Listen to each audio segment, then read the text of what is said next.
اکثر لوگ کہتے ہیں کہ پرفیوم لگانے سے، کریم لگانے سے روزہ مکروہ ہو جاتا ہے، یا سر میں تیل لگانے سے. جی جی. تو کیا یہ ایسا ہوتا ہے؟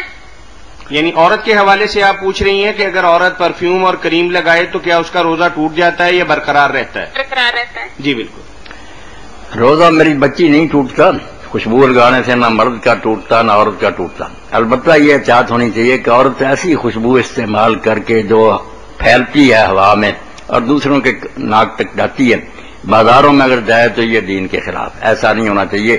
اس سے کشش پیدا ہوتی ہے، لوگوں کے اندر غلط رجحانات پیدا ہوتے ہیں. اسی لیے رسول کریم علیہ السلام فرماتے ہیں جو عورت اپنے آپ کو عطر لگائے مسجد میں جائے تو اس پر اللہ کی، فرشتوں کی، جہان کی لعنت برستی ہے جب تک وہ لوٹ کر اس طرح کا غسل کر کے اس خوشبو کا اثر ظاہر نہ کرے جس طرح جنابت کے بعد ہے. توبہ کرے، معافی مانگے. باقی ایسی خوشبو جو رنگ ہی صرف اس سے ہوتا ظاہر پردے میں، وہ کوئی بات نہیں اگر وہ لگائے. بلکہ اپنے گھر میں تو خوشبو لگانی چاہیے ایسی جس سے خاوند یا اس کے خاوند کو اس کی طرف توجہ ہو. میں اس بارے میں کہوں گا کچھ کوتاہیاں عورتوں کی طرف سے، کچھ مردوں کی طرف سے، جس سے خاندانی نظام کچھ گڑبڑ ہو رہا ہے.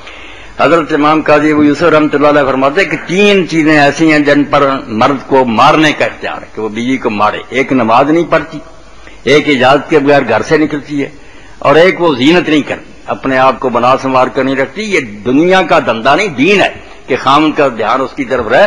اگر وہ ترک کرتی ہے، باہر وہ دیکھتا ہے طرح طرح کی صورتیں، گمراہ ہو جائے گا.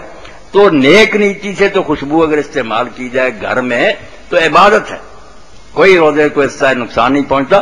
البتہ جو بری نیت والی عورتیں کہ من سور کر باہر جاتی ہیں، لوگوں کو اپنی طرف راغب کرتی ہیں، ان پر تو لعنت